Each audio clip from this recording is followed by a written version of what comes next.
What you doing? Where you at? Oh, you got plans. Don't say that. I'm sipping wine in a robe. I look too good to be alone. My house clean, my pool warm. Just shake smooth like a newborn. We should be dancing, romancing in the key swing in the west wing of this mansion. What's happening? I ain't playing no games. Every word that I say is coming straight from the heart. So if you're trying to lay this on, I'ma leave the door open. I'ma leave the door open. I'ma leave the door open, girl. I'ma leave the door open. Let you feel the way I feel, and you want me like I want you tonight, baby. Tell me that you're coming through. Ooh, you're so sweet, so sweet. I've been on you for a long time, shawty, but never crossed my mind, shawty. But tonight I seen something in you. You just want to go into the Lil Jon every single time. Every single time. Hey y'all, Lestat is here and I'm so excited. I am so excited. If you are not new here and you're true here, you know Lestat has always been my fave. He can do no wrong in my book, even when he diabolical. Welcome to the live, y'all. Hopefully you guys are excited as I am. But it's not just me. You know, it's not just me. We also have lovers of others here. Ashley, how are you feeling? Are you ready to get into the episode? Muted as ever. I am excellent. Hey, I am so excited to get into this episode. I have so many thoughts, Tyra. I have so many thoughts, and I cannot wait to dive into all the things because we haven't really talked about it. We did like a teach of a conversation, but we haven't gotten to the thick of it. So I'm super excited to know how you feel about the things. Yeah, we had a little piece of dialogue, but we don't try to go in. We try to save the juicy stuff for y'all so we don't be too wrapped up. But I'm gonna go second just because I feel like I'm gonna be talking the most. Ashley, what were your overall thoughts of this first episode? Listen, I have seen all of the things as far as this episode. I thought this was incredible. I think that we couldn't have had a better episode to really introduce Lestat's narration in this season. I feel like this is who he is, a torn up, broken man. That is seeking external validation, who wants to be worshipped as a god, who wants to stick it to the man, and who wants to rewrite and tell his own story. I thought this was quintessential Lestat. I think it's full of his narcissism. I think it's full of his hubris, his thinking I'm better, I'm bigger than all of these things. I loved it. I love that it took us on a journey, and I love that it felt unhinged. Like when I think about Lestat, even in the earlier seasons, even though that's just Louis and Armand's perspective, when we got over here, I was like, it's got to be wild because he's so grandiose in everyone's retelling. So this was incredible. Did some things give me pause? Absolutely. Did I clutch my pearls a good couple times? Yes. Did I feel like I was tripping for a second? I did. But I think it's setting the stage for what I think is going to be an exceptional season. I mean, what did y'all expect? Because if this was not going to be loud, I didn't want it. It's loud. This is loud as hell. And I love it. Like, I am so surprised at some of the things that I am seeing and hearing about the show. It's like, yeah, I really could never get into it. And now that it's just solely fixated on Lestat, I really don't want to be bothered because he can tend to be a bit much. These are queens. What do you mean? I love the fact that we are, what do we consider this? If you 250 plus, this is not a midlife crisis. Like what crisis are we in? At This is 250? like, a quarter millennia crisis. I love it. I love the show. Like I don't know what more that you would expect. I mean, we know that the truth lies somewhere in the middle with these folks, but this was always going to be shine, sparkle, purple glitter. Like this is a rock star. And first of all, Lestat was a rock star in any decade, any century. Like this was going to be loud and all outside. I felt like this was brilliant. in any way that you could take us through 2 seasons and bring us here, and we have the same folks. This feels like a completely different show. It's refreshing. Like, I feel like we got a 2-for-1 special. Now, in episodes, absolutely not. Absolutely not. The least you could do is let's 8 after you made us wait 8 years. But if you want to do that little cute 7, little yang around the house, fine. But I thought it was shot well. I thought it was great storytelling. I was immediately dropped. We could have got here and dropped the ball completely and said, you know what? This is not what we were expecting. We were so subdued, and it was very quiet in a way with Louis. I don't want all of Lestat all the time. This is just completely different. And then we in 2025. This is something else than what we got for 2 seasons. This is the same. Like, it's good. Like, what y'all want?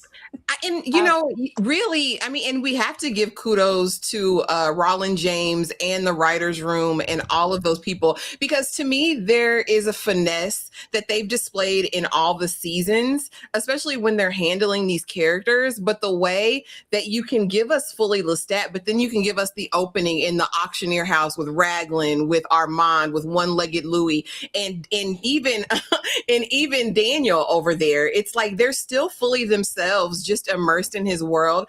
I think, listen, I can't give them nothing but their props. If you have me enthralled still, when you think season 1 was a period piece, right? We are back in the day, and then you bring us up current. Like, I have no qualms with them at this point. I had a great time. Did you see the fashion? Did you see the makeup? Did you see the rock star essence on stage? I don't know what you people were looking for. And I might be biased because Lestat is my favorite, but I don't even care. This is a good show. Like, as much as I could be mad at them for giving us 7 episodes and 1 hour of TV, they are going to cram in and do everything. And then it's still going to be very well written. It's not going to feel rushed. It's not going to feel convoluted. We met a little bit of everybody. I feel like we met everybody we needed to current day. And I'm hungry for more. Like, don't be mad. Get glad. It's Lestat. Dom is in the house. Dom is in the house here to talk about the show. Welcome, Dom. How are you doing? And give us your overall thoughts of this first episode, please. What's going on? What's going on? Yeah, happy to be here. It is the perfect show. It is the perfect segue from Louis' point of view to Lestat's point of view. It's a lot, though. It's a lot for me.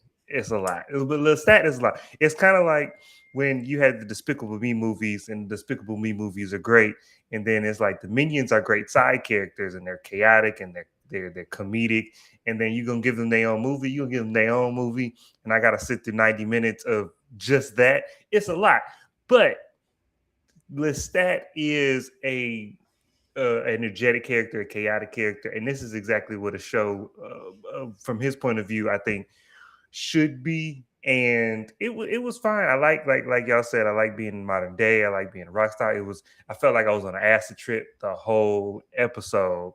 And I like even with the Interview with the Vampire, we had nonlinear storytelling. We're going back and forth. But the way we did nonlinear storytelling in episode 1, where he's narrating, he's like, wait, I'm getting ahead of myself. Wait, not yet. Not yet.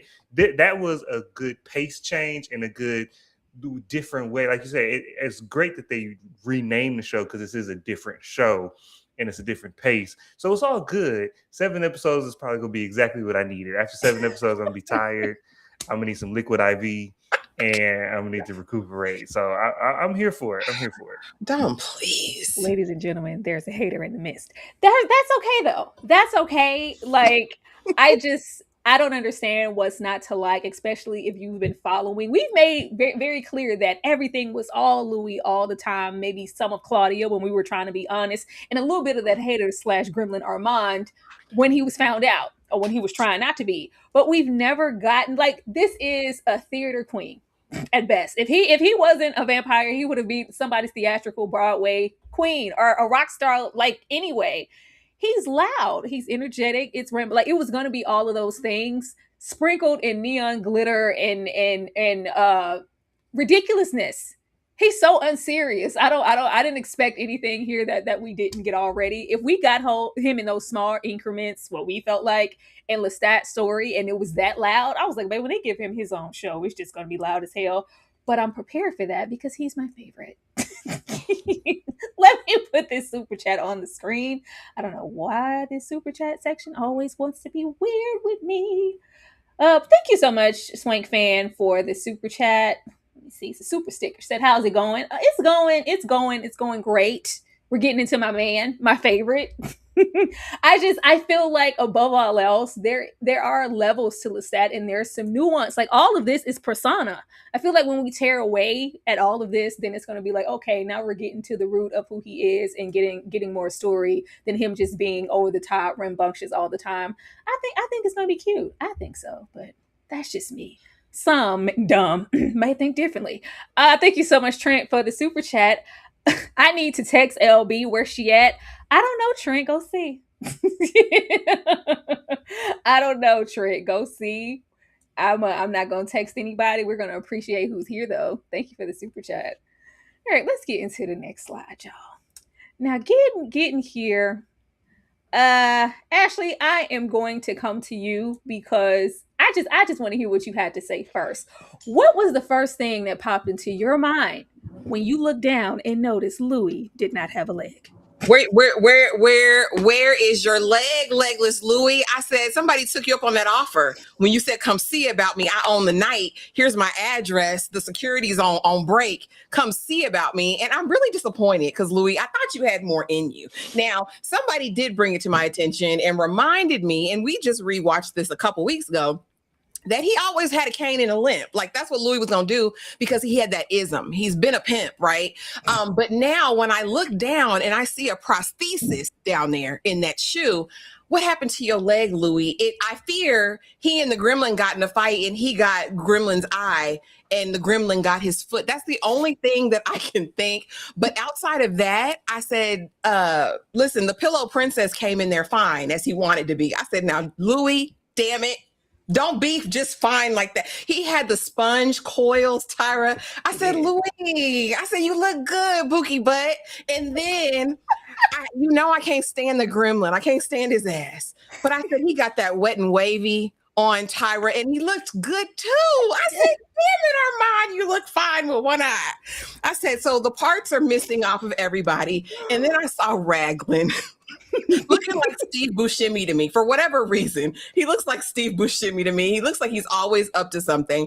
And now they're saying the body thief might be into play. I had thoughts, but also this is me realizing that there's two notable people who aren't here. One, Lestat, because we're auctioning off his fine leather goods. So clearly he's in the hereafter. And then also there's no Daniel. So I immediately had questions, baby. I was clocking the set as we went, and I'm looking at the other people in the crowd. But I thought this was a great opener because it made you start thinking about where the hell are we, what's happened, and why were y'all trying to eliminate the Y chromosomes? What happened as a result of this tour? What did you do, Lestat? Those were my questions, but I thought it was great. Girl, the way I thought this was a scheme set up to come to us with the BS. I said, what you selling, Armand? What you selling? Take off that eye patch. Ain't nothing wrong with you. You trying to pull a slip and fall in the liquor store? You trying to get a check? Who are you lying to right now? I was like, oh, it's for real. I had to see Louis to know it was real. I said, oh, this is real. And I love the secret down low auction and just how big Lestat is. The way we set them recordings on fire and Miss Mama said, I'll still take that. I'll still buy that. I said, well, damn. What did you do, Lestat? You're real infamous, ain't you? Said we need all recordings burnt up. I will cipher through it and get what I can. It's still worth something. But it's all like a little posthumous. I said, Lestat, where you at? How they get their hands on your valuables to even auction them off here? You better be somewhere hiding in Cuba, because don't give me no posthumous. If you're reading this, I'm already gone type of energy. Don't do that. Where you at, boo? He's not here though. I'm here in spirit, because whoever gets their hands on these items, you're a very, very lucky person. It's not just the recordings of they said 111 records. I said, well, damn, what are you talking about? When they said like cataclysmic, catastrophic world event, I said, what did you do? What the hell did you do? And you're sitting here, look, much as Armand gets on my nerve, Armand looked good. I say, Armand, is that Moose? is that? What are you using? I said, Armand got some Aunt Jackie's. He got some Cashmere. He got some Carol's daughters up in there. That hair looks good. It looks like it smells good. And then Louis comes in looking like money with one leg. I said, whatever happened, I think it's recently happened for everything to not be fully formed and healed again. It's like we're just well enough to come in here because I need to get this information. It's the fact that all three of them are here to bid on the same thing. Now, some of y'all in my comments were saying that Raglan James, he had a little limp too. I didn't. I'm gonna have to go and run it back and see. But it's like we were all in a brawl. But who were we fighting? Were we fighting each other? Were we fighting others? I hope y'all was getting it out the mud, all about protecting one another. And after y'all fight each other, because that's only right. We got to get off that energy. But when the boys roll up, when the Fang gangs plus one roll up, were y'all handling business, or were we just in this state all because we just felt like knocking the ass out of what? Like, where is your leg? Whenever we get to see what happened to Louis' leg, it's going to send me. But we look good legless. The butter was sitting. He looked good. I say, damn, Louis. Then we get over here and we get these 111 records and get our bidding. I'll look forward to see who actually gets them. But the fact that in this state, they made sure that they were here to claim them. Now, where my baby Daniel at, I don't know. But just please don't piss me off. Dom. That when Louis slid in, that was the first thing I thought of. I was like, nah, Louis sent out the 281-330-8004 and somebody called and clocked his ass. But I'm assuming then when I saw Armand, I was like, nah, this something crazy happened. Lestat is the queen of drama. Calling him a drama queen is just not high enough praise. He is the queen of drama to have there, that would be just like Lestat to have them do all this posthumous funeral-esque bidding on his stuff, and he's somewhere on the beach just having them falling over him. That's very Lestat, and especially if he was involved in whatever mutilated the mother two, he's just somewhere recuperating. He's just somewhere healing. Just at a spa. But that's what I thought too. I thought that maybe that wasn't Louis. Like maybe we get into shapeshifter territory. But the way he's smiling, the way he, I was like, if it ain't Louis, it's a good Louis impersonation. They got Louis. They've been studying Louis. But Raglan. Who was that? I thought he was Timothy Oliphant at first. I was like, is that Timothy Oliphant? But this was chaos. This was a good tease for whatever's going to come down the season. Because I'm like, whatever world event, whatever Grand Canyon crack in the earth is about to happen, I'm like, I'm here for it. And it's going to be, everybody going to say it's Lestat's fault. And Lestat's going to be like, me? I was just here living life. And I can't. But like you say, don't leave Daniel alone. Daniel don't be bothering nobody. Daniel just want to be a good journalist. Daniel just want to get another Pulitzer. Now he want to be an Oscar. Daniel just trying to be an EGOT out here. And y'all keep dragging him in y'all vampire mess. I just want Daniel to make it out. That's all I want. Everybody else to take it. I just want Daniel to make it out. I don't know, Dom. We being real ominous with Daniel's fate already in the first episode. I said, why would you say that? Thank you so much, Dane. Hey, Dane Boo. The ultimate vampire is here. Not Lestat, but me. It was just me. Or did anybody else have a hard time following Lestat heavy accent in the narration? Actually mentioned that to me when I think you guys, well, not you, Dane, but others watched it in the Discord. I didn't have an issue. I think because it's just so we've never gotten Lestat speaking so consistently in long form in anything, because it was so much of Louis' perspective. I think so much of it at once was just like, whoa, like what? I didn't have an issue with it. Dom, did you have an issue with Lestat's accent? No, it was like you said. I feel like most of the time with Lestat, we get like quick bursts of him in the past season, and then like in season 2, he wasn't in half of it, and so we didn't really get to hear him talk. And so this is the most uninterrupted Lestat we've gotten, and it sounded like Lestat. It always sounds like the Merovingian from the Matrix, like he putting on that French accent just because he fancy, and that's how he's always sounded like. So no, I didn't have a problem with it. Ashley, did you have an issue? No, but I noticed it was heavy, right? But I think it's just that same that we hadn't heard that many monologues from him and to extend for that long because, Louis was always in his feelings, honey, just doing the most. But yeah, no, it was fine. But I get why people are saying that because we just haven't heard him speak that long before consistently. Roses, but not you coming in steaming hot trying to defend the gremlin. Lord. Not too much on Armand. Please leave wet and wavy Rolin alone. He's innocent. You know what? You worse than the readers. You're worse than the readers and the public. The main person that will never be innocent here is most definitely Armand. Innocent of what? Of not lying at this moment. At this moment. It's just because he didn't open his mouth. No lies came out because it was a silent, unspoken scene. The eye patch said everything it needed to. But it's a lie. He's sitting there thinking about what lie to tell next.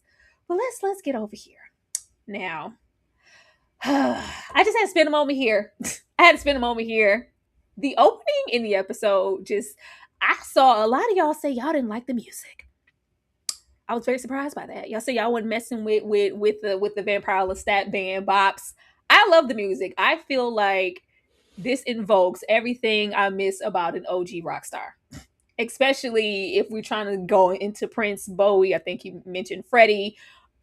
All of those, like, it's good. Iggy Pop moment, it was very Iggy Pop for me. I was excited. I love the on-stage persona. I love the music. I love how we are introduced to these characters. It's very reminiscent of things that we've seen before, like in I'm trying to think of the movie where we're following the band, but it's a spoof movie. It's not coming to me, but it was very much so that I enjoyed it. I like how we faded. Yes. Yeah. That's why I love you, Ashley. That was the one. that was the one. It was very reminiscent of that. But just to kind of ease us into this Lestat without having to tell us too much, I'm brilliant. I'm big. I'm bold. I'm in black and white, and I'm being followed because document my greatness in this. And as we were meeting like every single band member, but I thought the onstage persona, the music, the crowd, this fits him. This fits him so well. It's strange to think that after however many years that you would emerge in your realness now, but we've seen peaks and valleys of this. First of all, the doppelganger took me out. I said. The doppelganger, that is wild work, but it's always been about the music. Even when it was Louis' narrative, we know how serious. I'm an artist and I'm sensitive about my ish. It's always about the music. I will gut a fish all behind you getting a note wrong, because why would you play that? Why would you sing out of key? It's always serious competition. The writing is executed. It's a part of his ministry and his being as just a vampire, or maybe even I would look forward to seeing what we get of him before now, but I feel like we did a good job meshing them. I love the music. Anybody out there who just wasn't messing with the vibes and you wasn't getting into the black licorice or the long face, I don't know what to tell you. Actually, how did you feel about meeting Lestat, the rock star, and the onstage persona in the band? It gave me all my Freddie Mercury feels, and I love that. I said, you nasty. You're nasty, Lestat, because at the end of that song and the leakage in them pants and how petty these writers and directors are to capture that, I said, okay, this is what we're doing. This is where we're at. Absolutely. Somebody said Jagger. I definitely saw Stones here. I definitely saw like those real rock stars of like the late 70s, 80s. And I really fear it's a lost art, which is why some people can't fully appreciate like the greatness, not just of this, the performances, the songs, but to think how much work went into this launch and promo. If you think that they've been launching this season for the past 1.5, 2 years, basically since the other dropped and they got their renewal. But the fact that he's gone on a real tour, he's at show dates, the fact that they're launching merch and like a clothing line behind him, the fact that Sam is not only playing Lestat, but he's also doing this in real life touring. He's singing and he's playing his doppelganger. I said, get it, man, a raise. Like, but no, I love Longface. I love Black Licorice. I like the Butterscotch Bee song. I think it's cool. We haven't seen this in such a long time where you can immerse yourself so fully in a universe from the music and then everything fits. They said that this season is going to feel like an album and each episode is a record on that album. And I just think it's so poetic and brilliant. But as far as Sam Reid and his portrayal and Rockstar Lestat, yes, this is what we remember. This is what they used to do like VH1 Behind the Music's about. These types of artists who were larger than life, who had a crazy fandom, who could jump in the aisle. People worship these people. You know what I mean? And I think we've just gotten so far away from this type of rock star. To me, it was refreshing to to see it. The way he behaves outside, the way the band just thinks, yeah, this is normal. The way we have groupies. I love seeing this. It's like days gone by. It feels like to me. And I'm having fun. It's gone. And I was trying to think about, remember we would have like bands like mid 2000s, it'll be like the Killers or like the Jets, or it's just gone. It's just gone. And I'm like, y'all cannot appreciate this. And I think I mentioned Mick Jagger among like a bunch of people in my upload. And somebody said, who is that? I said, well, know your spaces and know the people that you're talking to. Some people just aren't going to receive it because you're not going to get the references. Dumb, how did you feel about the onstage persona, the doppelganger, the doc, and did you love the music or not? Well, I didn't love the music, but but at the same time, you almost not supposed to. Everybody in this episode, every 30 seconds, it was like, this song is trash. The song is trash. The song is trash. You are trash. And I was like, and then so like when the black people in Detroit showed up to say that the rock music was trash, I was like, I'm on their side. I'm like, yeah, it's not for me. But at the same time, that's kind of the point. Is like, this is a cult of personality. He's creating a persona, and I feel like if that was the only negative I thought, and it's not really negative, but this was the only kind of negative I had with this. It's like he wants to be loved by millions, and he's trying to get this stardom. He's trying to be a rock star. He's trying to be like an 80s rock star in 2026. Like, that's the route he chose to go. He can master any type of music that's out there, and he decided to go be a Mick Jagger resurgence. I was like, okay, Lestat, that's what you want to do. But what is he supposed to be, dumb? A rapper? No, please don't. please leave my sacred art form alone. But I mean, he could have been anything else. He could have been just a generic pop star. He could try to be Pitbull. He could try to be anybody. I'm just the mentality to decide to be a rock star was funny to me. But what I did feel like is these are real songs. And like Ashley said, like, it's been a long time. It's been a long time since the show has even tried this, and let alone succeeded. Like Empire tried it, but them songs didn't feel like real songs. Like, they felt like songs on a TV show. And it's like, but then when you watch Nashville, it's like, oh, these are real songs. Like, I could listen to these songs divorced from the show. And so that's what Lestat did, is like, these feel like real songs. These feel like real rock songs. I feel like these is on my title, and I could go listen to them if I so desired. I will never so desire. But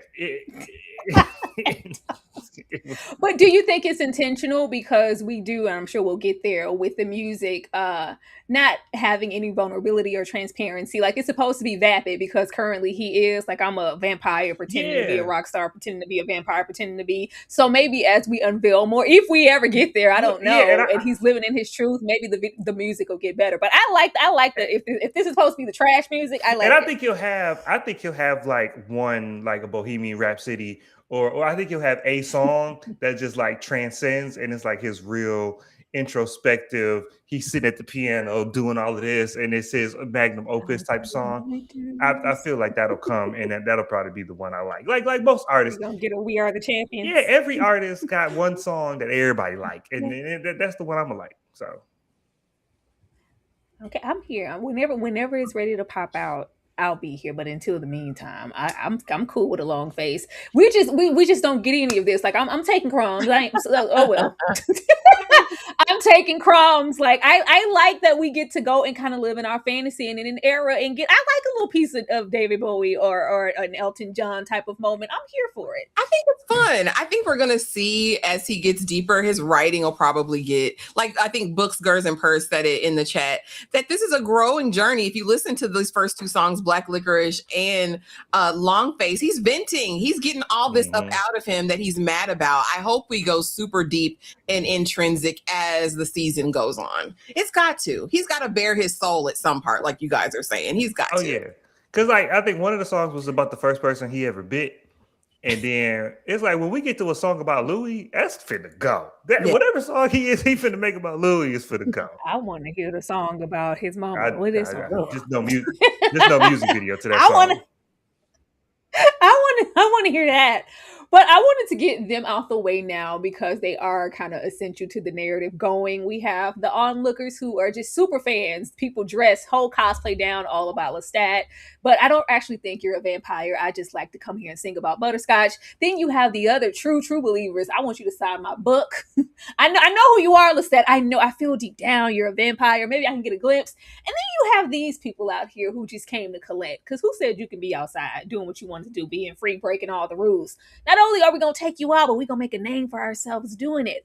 I saw a little smoke for this element of the show where people maybe felt like they were unserious and too goofy. And if we're going to have an element of like villainy or just ops or somebody who's going to take on Lestat, it's like, well, yeah, Lestat will wipe these losers out, no problem. But I'm like, well, I think that's why we made it a point to make him a little out of his mind, inebriated LSD down when he went to take on this Fang gang. But I think people wanted something a little heavier and something more serious for the first outing of, yeah, we're here to take your neck. You know, I collect your fucking head. But these, I was like, I didn't, it was fun. Like, I don't know. I don't know. I didn't have a problem. Ashley, how did you feel about the Fang Girl, gang? I mean, it got very bon ton. It really did. I was like, okay, the Fang Bangers, the Fang Gang. If you remember in True Blood, that's where we got those kind of quirky vampire sayings. And it took me over there, especially when Big Black Dude Tim opened his mouth. I said, are you Blade now? I said, what is this voice? Like, why are we doing this? And Russ of it all, like, I just quit playing with me. But I don't think we needed in this one because it did feel so like a psychedelic trip this whole time. I don't necessarily know if we needed that to be that serious, but I think what it did was a couple of things. First, I think there was some humility brought to Lestat in that moment, but also I think it just kept with the tone of the show, right? We didn't need to really be afraid of these people. And I think when Daniel and Sam come in, it kind of made it more enjoyable. I'm not mad. Like, I don't know how people are watching this really getting mad. Like, this is the era of Rockstar Lestat, like in everything that comes with it.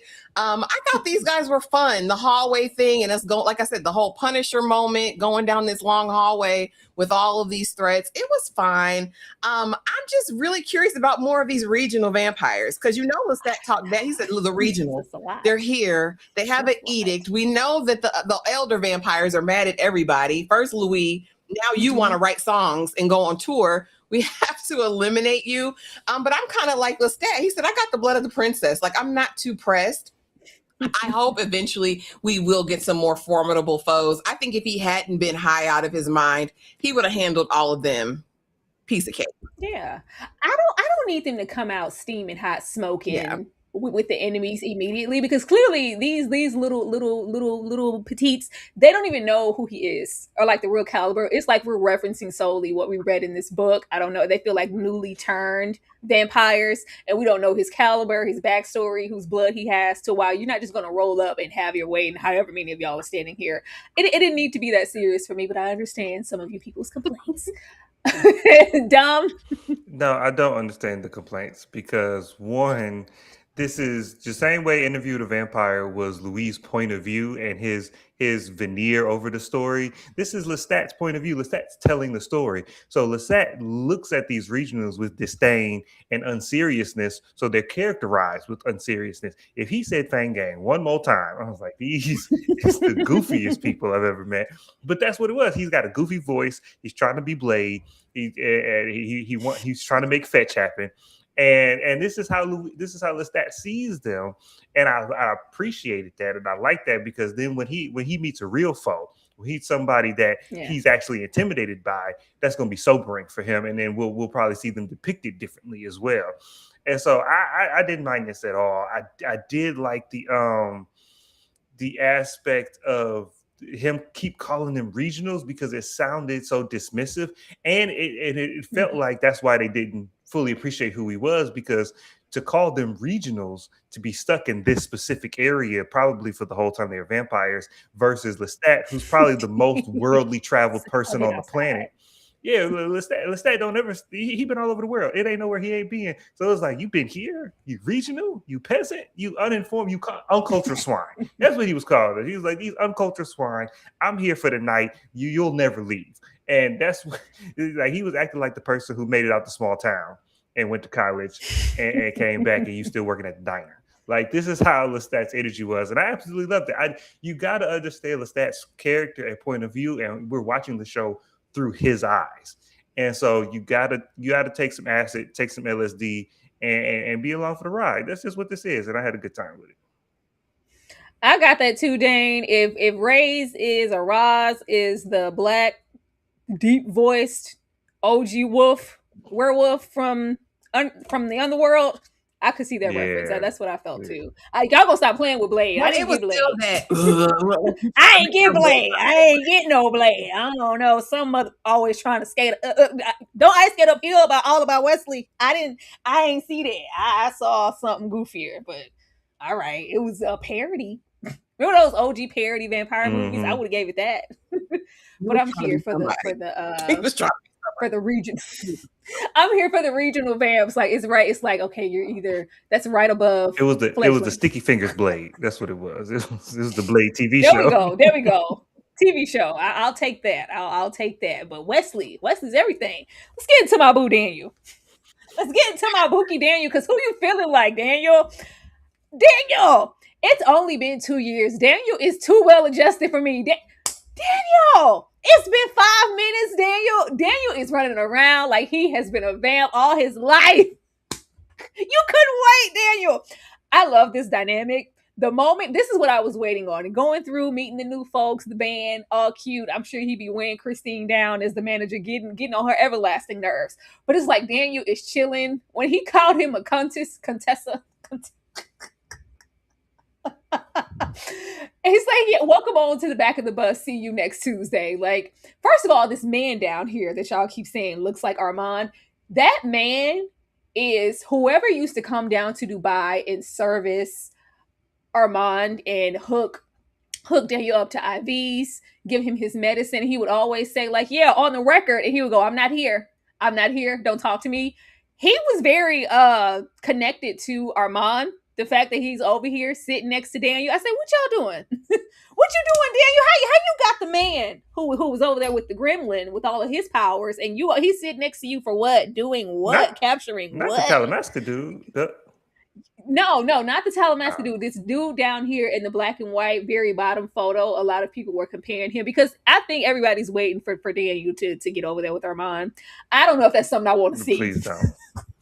I don't know if that's something I want to see, if we're going to make it in like a romantic sense, but I know that that's going to happen. But a lot of people were like, oh, is that a lover? Is he longing for a connection to Armand, that he got somebody who looks close to Armand? I was like, no, this is the same man who used to come down to Dubai, give Daniel his meds, hook him up to IVs when we had to slap somebody because my hand's shaking a little too much and YouTube vamps trying to play on my top, but I'm not here. Don't put me on the record. Don't put me in your files. That's him. What he's doing with him now, I don't know. But this dynamic of them like immediately reading each other down, I'm here for it. Daniel is not about to play with Lestat. I'm not about to play with you. I'm not about to stroke your little ego, as powerful as you are. So don't be coming in here acting like you Jelly Roll. You ain't Jelly Roll Malone. That little crowd of 500, what was that, 800 people? You're not even that massive. Like, with all of your capabilities, everything that you've seen, why would you waste time being a rock star, traveling? And he said these little small venues. Yeah, who are you? I want to get to the meat and potatoes. We already know that it's going to take a while to peel back all these layered onions and get into who he really is outside of this persona, because we're going like real fast. Like, did you stutter? Did you stutter as a child? Because you're on the record and Louis said you did. We're here, of course, because we have to act unbothered. If unbothered or pretending to be unbothered had a photo next to it, it would be Lestat. The way it's like, yeah, whatever. Daniel's like, you call me here. I don't have to be here, okay? This is something else to add to my masterpiece, because I'm winning all the Pulitzers. I'm winning an Oscar. We are very, very cocky. I say, oh my God, Daniel, I just want you to chill a little bit and register what's really going on here, because it's still a problem. People still haven't, the rapture's still going to happen. It just hasn't happened yet. But Daniel's very, very comfortable. And I do like to see him living in his truth, being happy, because so long that we weren't. Because according to Daniel, I was in that bar just to get drugs. I wasn't selling man meat. I wasn't servicing nobody down in San Francisco in 79. You were. In 73, you were.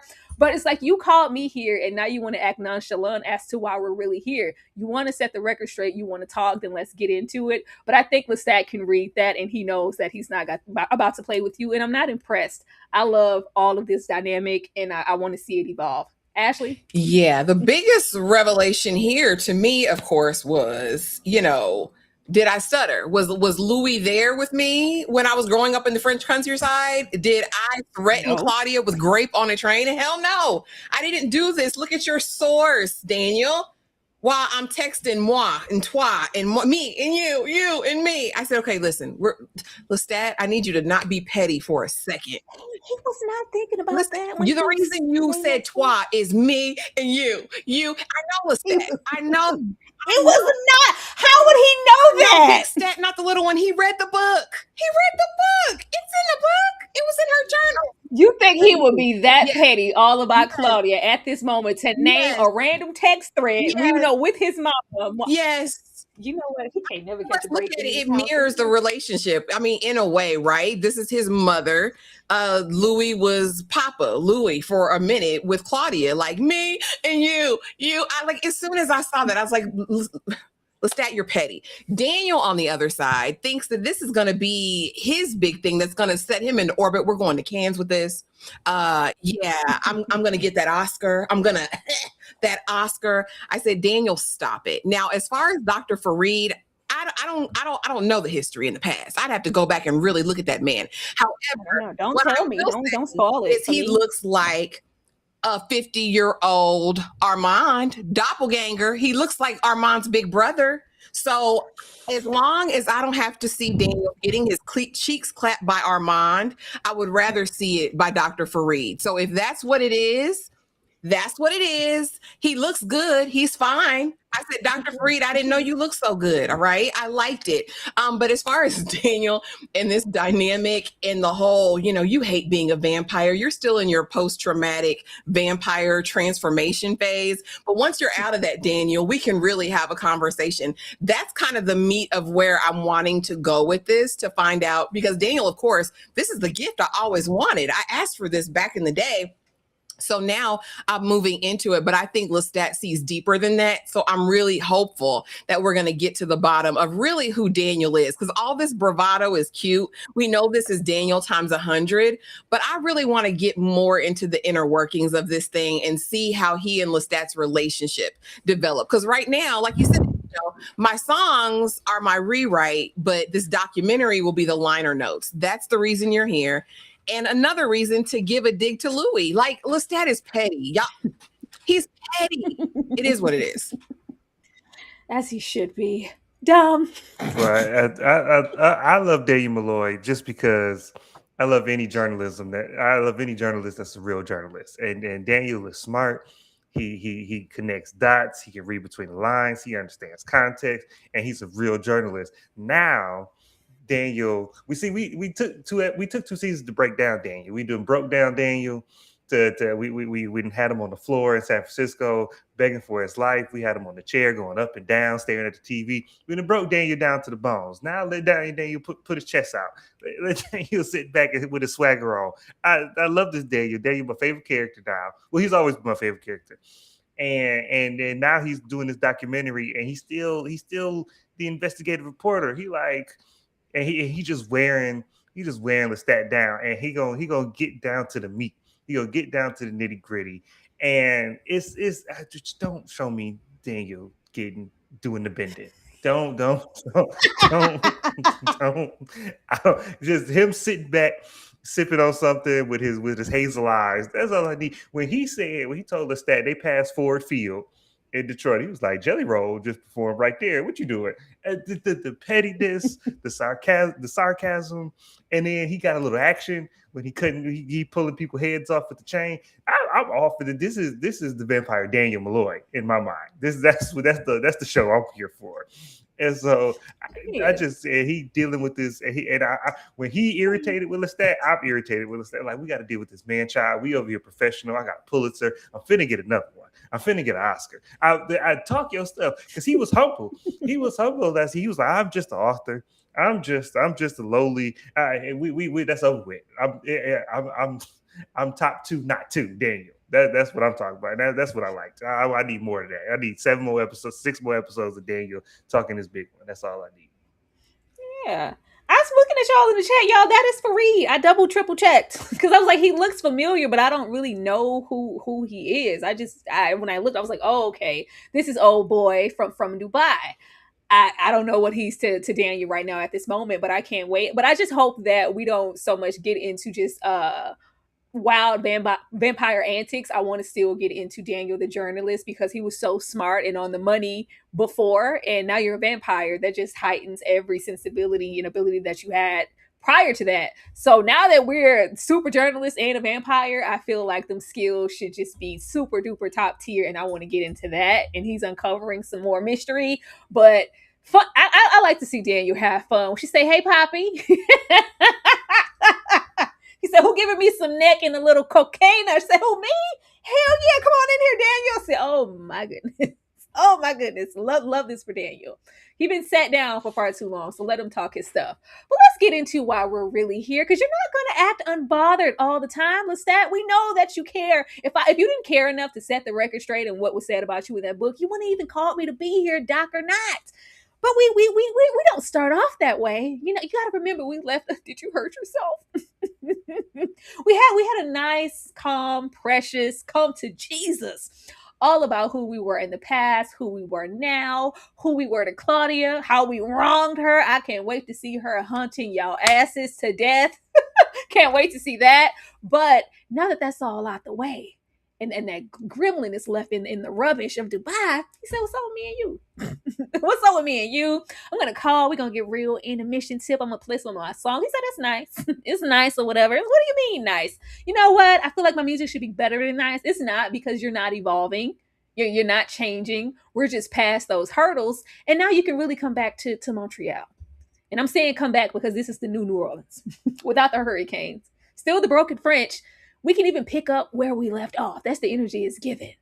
And up until the book drops. He says, "Speak the hell up." I can't. I didn't know it. I didn't know what the cloud was. I didn't know he had it in the cloud. I didn't know he had it in the cloud. I mean, you still, but no, I don't want you to come down. I don't want you to do anything, Louis. Like, this is what you think about me? We can say a whole lot, but it's in bold and fine print. I don't know what all Daniel did or took away or brought to the book, but from what it said here, you think I'm Harley Quinn. You think I'm trash. You think I'm the drama? Louis, really? You know what? Just don't worry about it. This little Daniel, say, "Little Daniel, that book is going to blow over so quick and nobody's going to care about it." Please. Everybody cares about it. But when them trick-or-treaters came to the door dressed down like little Claudia, little Armand, and little Louis, none of you, though, because you're the most hated man in America, according to this book. He had me at the no thank you. So would you like to use your reward? No thank you. How? I don't want none of that. Give me this book and let me go through the pages, because I'm mud. It's the fact that Daniel, whatever you did, it paints Armand as a hero. Armand told the truth, or Armand is doing his big one here. I said, what? So what the hell did you, what did you put in there, Daniel? Because that should be the furthest from the truth. But it's like, I'm not being heard. This narrative is just solely Louis, and it's popularized in this way. This gives him license to go do what he's always wanted to do. I've always been loud, but now I get to be even louder because you wrote a book and you published it for all to see. What are vampire rules? I can do whatever the hell I want to do, go across the street and low-key kind of co-opt this band because it was getting on my damn nerves. I'm here for all of it. I just like how bothered he is because he tries his best to just hold up this wall and this persona, and I could really give a damn. I want to be adorned by millions and trillions, but right now millions and trillions think I'm trash, according to what you said in this book. That's not even the truth. Neither one of them are ever going to just tell the sole truth. It's in the middle, and we're never going to know, but I know that this ain't it. I know that you're not telling the soul heart of who I really am, and I'm better than this, so let me get into this rewrite. Dom, how did you feel about us getting into the book, and when he found out, flipping through those pages, he said lies, lies, lies, and more lies? This was great. This was amazing. And a tell-all book only ever tell one side. So like we didn't interview Nan Rapper when Superhead book came out. We just had to let her account stand. And so that's what happened. You got to tell all book about you, now you get to deal with it. But now Louis was like, he crashed out and he was like, "You gonna tell on me? I'm gonna tell him myself. And so I felt two minds about it. I felt like this was a way to like, well, because I felt like Louise finna be. I don't know how much Louise gonna be in this season, and I felt like this was a good way narratively to be like, yeah, we don't need that black man in this episode in this show. But that's a little bit how I felt. It's just like, oh, he on the phone because also. Louis, you a little stupid because you and Armand lived in the most high tech, futuristic penthouse in Dubai, and you don't know about the cloud. You got people following Daniel. You got people doing all kind of stuff. You got one-way mirrors that filters out the sunlight, but you can't have nobody hack into his cloud and delete all copies of the book. You really telling me that, Louis? I don't. No, I do believe he's that stupid. I do believe Louis is that stupid and emotional, and he just didn't think things through. But now you got to deal with a justifiably upset Lestat, and that's the worst thing you could do. A Lestat that's just being extra to be extra, you can kind of calm him down. But righteously angry Lestat, it's over with. It's over. He gonna go on this tear, and whatever you get as a result, he gonna think you deserve. He had you on trial with your ankle slit.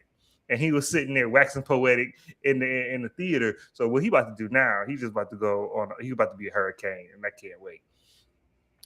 The way Lestat don't be killing Armand though. I mean, I know Armand is old and powerful, but the way he don't be having no smoke for Armand is hilarious to me because that'd be the first person I gotta go see about because you done lied on me twice in this history. You done lied on me twice, and I don't like it.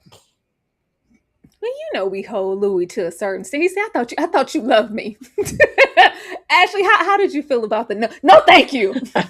This tickled me. This is probably one of my favorite parts of the episode, this whole scenario where we go down to the bookstore, come back, cuss out the trick-or-treaters, go across the street. I thought this was amazing. But one, Louis never been dumb. Louis not stupid. Louis may be dingling dumb, but he's not a dumb person. Disingenuous at best to say he didn't know about a cloud. At worst, he's diabolical as hell. Like, we're not about to play with Louis. Louis was a pimp and a hellion in his former life. He didn't change overnight. And I think that's the misconception that we get from hearing so much from his point of view is that you begin to think, oh, he's this soft, gentle house husband. Hell no. Louis is vindictive, in my opinion, and wanted to get it back in blood. Cute Louisiana hurricane and all, windows flapping, hugging. Did you hurt yourself? That's cute. But this book's still going to come out and the people are going to know who I think you really are, Lestat. As far as Lestat's reaction, I think above anything else, he is a consummate narcissist. He does not like the idea of anybody telling his story but him. And you put this out for the public now? Oh, no. Lies, all of it. You're lying. They're all lies. But when we get to that raggedy bookstore and that heifer behind the counter says the gremlin is more interesting than Lestat, girl, go to hell, respectfully. I was hoping in that moment that Lestat was going to smite them. I was like, get them, Lestat. Nobody will even know, and you can fly away home. No one will ever know. I think the biggest shocker in the episode was the fact that Lestat actually carried himself to the market to get candy to pass out to these kids. But allergies are a delusion. Go on and take these mounds that nobody wants. Because why would you buy kids mounds, Lestat? And then going across the street, you're hurting her. Don't finger her like that. Finger her like this. And I'll replace the door. Anyway, I've seen growth in Lestat. It could have been evolving. He's evolving. He's growing. I saw it. I did. I said you're more evolved. He's journaling. He had the book open. He was just writing his notes in the margins. No, I loved everything about this. This is the Lestat that we know. And like Dom was saying, he's totally justified in his rage. And so now how can I concoct a plan to combat this? Because you're funny, Louis. Oh, I'm hilarious. Let me show you. And I can't wait for it all to come out. I loved it. I appreciated that. I'll replace the door, and the new guitar will be here in the morning at your doorstep. Like, I'm not that crazy, but he has to be a more evolved Lestat to even continue to have this persona on stage that I'm a vampire pretending to be a vampire, because we've murked people for less, especially that lead guitarist. The old Lestat would have flew right over there and obliterated all those people and went to bed. I said, look at you. I'm so proud of you. I love this for us. I really do. I really do. Now getting over here. Now, just because I didn't know. I know a lot of people have maybe you knew. We have a whole theme in this episode. Speaking of growth, we are real vulnerable. We're real soft. We're butter leather. By the time we hit the tour bus, and it's very like cheeky and flirty, and come see where you at now. It's like, well, I know damn well you ain't texting Louis. Not after what you said about me in that book. But I know a sector of people who may not be familiar with the story, who are more into where we left off with their relationship. Like maybe that's just a hurdle that they got over. I hate that you wrote that about me, but here we are right now. I need you. Can you come see me? Come, he good for telling Louis via Louis, come to me, come see about me, Louis. I'm just texting and this twine one is just all like, well, I'm here. Well, I'm there. Well, you're actually, a couple of states away. Can't you just pop in and see about your boy? It's real cute, on the bus and everything. But by the time we're alone, and the lights are down in the hotel room, it's very soft. Did y'all see him gaze out the window? I felt it in my spirit that he needed somebody. I was like, oh, somebody go hug him. I said, D, get off the floor and go hug him. We can't just be all up and perked, ready to go with the smacks. Go hug him. He needs somebody to console him. It's too much going on. Ashley, who did you think was on the other end of that phone? Child, I mean, and albeit the couple times I watched it was, of course, in the middle of the night when we watched it in the Discord together, and then early that morning. And I wasn't seeing all of the messages at the beginning. And people were saying, well, if you looked at all the messages in the beginning, you would have known it wasn't Louis. But a part of me was like, it's got to be Louis, because come to me. Like, we're in a different place now. We know it's been off, on, off, on, off, on. And then the moi toi was really throwing me, because me and you and me. But then it came to a point where I was like, well, damn, it can't be Louis, but like I want it to be. So I was holding out hope. It definitely at the end, in terms of the reveal, was never who I thought it was going to be. That is not how I thought she was going to make her appearance. But when it was revealed, I was like, Lestat, you are petty as hell. You are petty as hell. But there were some soft, tender, broken moments. But just to think that this person is part of the reason why, a big reason that Lestat is the way that he is today. I think it's going to be toxic. I think it's going to be sick and sad. I was hoping it was Louis. About mid-episode, I knew it wasn't. I was hoping though. It's just when he got to this window, because especially right now, especially since you said maybe if they just solely left off with the New Orleans hurricane and we didn't drop the book, the moment we dropped that book, I'm guarded. I can't unfold myself to you the way that I wanted to and have this forgiveness. Be like, yeah, so where you at? I feel like we would have been real begrudged in that message. I mean, I don't need you, but it would be nice if you came on by. I feel like it would have been dry because I have to maintain my persona. I was so vulnerable down in New Orleans with you. I threw out the rat catcher and told him to go his way so we could have my time alone. And you say this about me? I said, we're not. It was so soft and it had a little bit of desperation. I said, this isn't Louis. I didn't know who the hell it was, but I knew it wasn't Louis. Dumb. Who did you think this was? And did you immediately go, oh, that's the mama. That's Gabriella? I did immediately go. That I immediately knew it was the mom, only because I wish I had never watched a trailer for it, because I didn't read the book, so I don't know what be going on in these streets. If it wasn't in Queen of the Dam, or if it wasn't Tom Cruise, I don't know where the story finna go. And so, but I watched the trailer, and so that they dropped that dynamic in the trailer. So I was like, because it's not Louis. That's what I was like. We not finna go there. He not finna be this vulnerable to Louis. Like Louis just gonna have to show up, and then they can roll around the bed, but he not finna call him. He not finna. Lestat not sending no "Hey big head" text after that book. But I knew it was the mom, and it wasn't that surprising. The actress was surprising. I guess the only surprise. I was like, oh, discount Patricia Arquette. Look at you.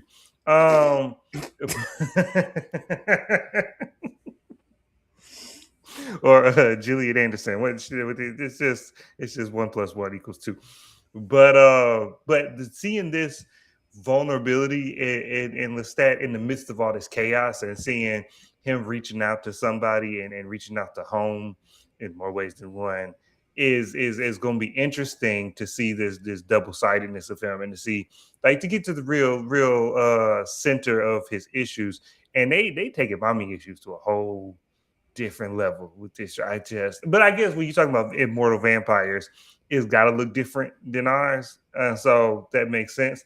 I don't know if I want to see this, but but yeah, I knew it was the mom right off the bat. Aren't you lucky though? I didn't know. I just knew it wasn't Louis. I said, baby, Louis ain't never played this hard to get. The way we could have shot him a little you up. Louis would have pulled up. Louis is one of those spinning night bags. You call daddy, you rang. We never had to play this hard to get, or it was so much of him just outpouring in message after message, and he wasn't getting any feedback. Like, are you ignoring me? Are you leaving me on red? Like, are you coming? Louis ain't never been that hard to get, okay? Louis pulling up for that D, okay? Thank you so much, Rosebud, for the super chat. Lestat has been working on himself and doing his affirmations with D. He have, because the way D was going through the affirmations, and she say, I am kind, I am brilliant, I am smart, I am working towards my life goals. I am here for a purpose. So D, are you sure? I need to know what you're here for, D. Let me see. Thank you so much. Let's see. What would y'all do if your on again, off again wrote a book about you, let them use your real name, and didn't give you a heads up that it might come out? Ashley, what would you do? I'm suing. I'm suing for libel and slander, depending on what they said about me. Because no. And when I'm suing for a cut, because you would never use my name or likeness in any of your creative work and not give me a check. Because let's be very clear. Mother needs a check, Tyra. We're not doing anything for free. You're not even using my name for free. So yeah, that's how I would handle it. I mean, I wouldn't go DEFCON and all that, but you're gonna have to pay me. We're gonna do talk. See me. Thank you so much for the super chat. Hype Green said, my dumb self. That could have been a possibility. I thought Akasha woke up. Akasha just woke up and started texting immediately. That would have been a crazy reveal. That would have been insane. Could have been a possibility. She said, oh, is this a phone? She just dinged it and knew exactly what to do with it. Dom, what would you do if because I'm waiting for the sit down in the meeting because I'm suing. What would you do if your man's man or your woman's woman put out this book about you with your likeness and your name? And sometimes I take stuff too literally, but it's hard to sue because everybody thinks it's fiction. And I know Daniel Malloy is like, no, it's real, but we're talking about immortal vampires. And so I got to take you to court over something that happened 200 years ago. I got to take you to court over something you said I did in 1785 Paris. Like that's like we just got to run these hands. That's all there is to do is I got to see about you. I got to see about you. We're going to run this fade and it's going to take as long as it takes. And we're going to fight till the sun come up. And then we probably going to roll around in the bed. That's just what happens. That's just what happens when you got on again, off again, is you fight and then you play fight. And that's what happens. So it's going to be like Mr. and Mrs. Smith when they was fighting in the house. It's exactly what's going to happen. They have so many Mr. and Mrs. Smith moments, don't they? Thank you guys so much for super chatting. We are going to take a pause for the call so you guys can decide if you want to super chat some more, support the channel, ask a question, and get them likes up. Get that ratio even as far as the 200 folks who are here versus the likes that are happening on all sides. Be sure to hit that like button. Be sure to, show some love. And we're going to come right back. Thank you guys so much.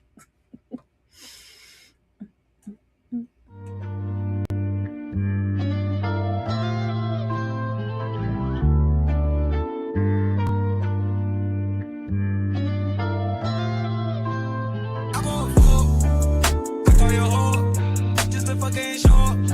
I just pick out my door. Pull it off and I'm home. Then I go up before. Then I roll up that roll up. Then I'm calling your whore. Pick up the phone, baby. I know you're home, baby. I'm in the zone, baby.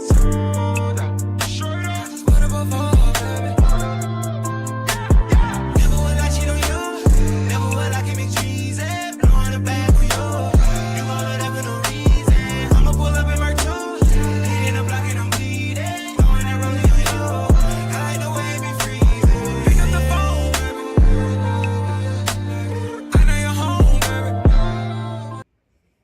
I'm just mad how Lestat be trying to flirt with us. Like, why are you always trying to make love to the camera? Leave us be, Lestat. Lord, like you already got everybody all hot in the pants. Like, You gotta flirt with the viewer. God, You gotta make eyes. Gary gotta make eyes. All this come hither all the time, flipping that hair. Now we also flirt with this audience. Let's get into the performance. Let's get into the performance where that shield, that armor that he speaks of, really started to crack.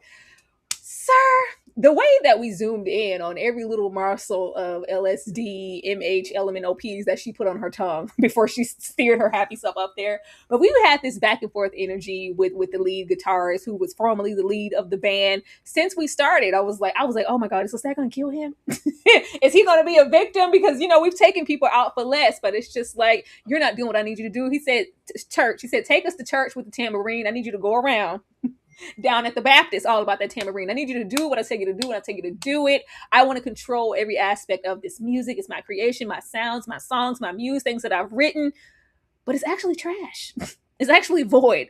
It's actually not as much depth and growth in it as I thought it was, because I don't have as much growth and depth as I thought. I thought I was evolving. I was, but I haven't really dealt what was happening in the past. The way we didn't get beyond Daniel asking, did you stutter as a child? Because I don't want to go back there. We'll get into maybe some of the things that we're going to see in the past. But once we go into the dressing room, and it's like, it's a trip on thus far. But what was taking me out was this out of body experience. And we have the groupie LSD victim floating above, telling you everything that you don't want to hear. Say, you're going to die. Everybody's going to die. You keep fighting the inevitable. You're going to die. She's going to die. That Daniel, he gets it. He's arrested. What are you going to do to Daniel? What are you going to do to Daniel? Why would you say that about Daniel and put those thoughts in my head, heifer? What are you going to do with Daniel?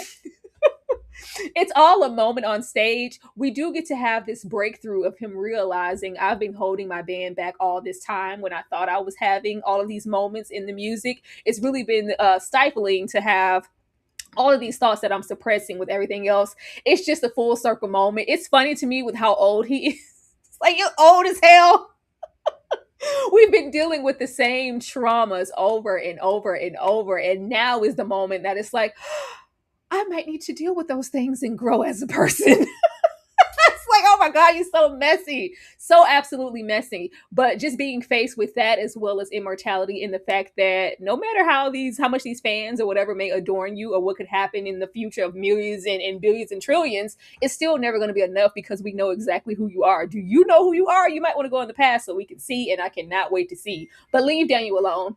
Leave Daniel alone, please. Ashley, how did you feel about this on stage? Thankfully, they said, oh my God, they said, how much was the ticket? She said, this is brilliant. This is cinema on stage, because nobody knew that we actually sucked the blood out of a real live person. I mean, this is quintessential Lestat, and we've seen evidence of this before, honey, because don't be flat and don't be sharp on Lestat's watch, because why are you doing this to the music? Because I've drained people for less. So when he's hearing the guitarist, the sideman, and he's like, what are you doing? Now I'm competing with my violin solo and this guitar solo. And then he has this moment where he comes to himself. And I thought it was kind of revelatory, just in the sense of, oh, it's not them, it's me who's been holding them back. And I said, oh, wow, maybe this is his moment of like clarity, because that mirrors a big part of his life. Maybe it's not everybody else. Maybe there actually is something that's going on with me. So I appreciated it in the moment. But then when we reach this bliss and this nirvana, and now I'm seeing all my muses, I'm seeing Nikki, I'm seeing Louis in the audience, I'm seeing Gabrielle, I'm having flashbacks that I may not want to go. Fangs full out. And then Baby Jinx pops her ass up there with candy-coated dreams all over her lips and tongue. I said, this is going to end very, very badly. This is going to end very, very badly. And so then, I mean, again, I've seen growth in Lestat. The fact that he even took her back there, to even get help or resuscitation, I feel like that's steps, leaps and bounds. I'm proud of you, Lestat. But when we get back there, and I see Daniel chewing on D Pharma's neck, what are you doing, sir? What are we? And it looked like he was kind of like turned on, Tyra. I can't guarantee it. But were you getting your rocks off, Daniel? Sucking on D's neck? What were we? What was going on? But no, then we get in there and then we get Ghost Jinx for 2 seconds. And now he talks about how she's the full embodiment of all his fears, of the muses, of all these things. I know this can't be the last that we've seen of her. The speculation in the comments, though, is that Jinx works for somebody that we've met in the past whose name starts with a B and ends in a Roos. And I'm just, nope. For what? I'm just telling you what the people said. So I'm really interested in her character. I want to see where we go from there. But the vampire OD was crazy as hell to me. I didn't connect all of that to Jinx. I thought Jinx was going to be a one-off character. The people have been asking for baby Jinx, but the word on the street is that she had some tattoo that is Bruce's nickname, and that they're all connected, and this is why the regionals came, and that there's a lot going on with it. That's word on the street. But as far as the predictions and the foreshadowing, I think Lestat got to take that serious. How can you not? How can you not? She said everybody in this room. And Daniel twice. It's going to be bad. And I'm scared. I'm scared of what's going to happen, to be honest with you. Because leave Daniel alone. I didn't tie that. Now, I'm sure a lot of you, and I love how y'all come through with all the facts, spilling all the tea. Well, yeah, I know you read the book, beloved. I don't want to know. I want to be surprised. I didn't read that sucker. Let me go for the ride and the journey. I did not connect any of that. I didn't even take into account her name or Jinx. I thought that this was groupie getting groupie love. Like, girl, you had a moment, didn't you? She said a night. She said a time was had. Gotta go.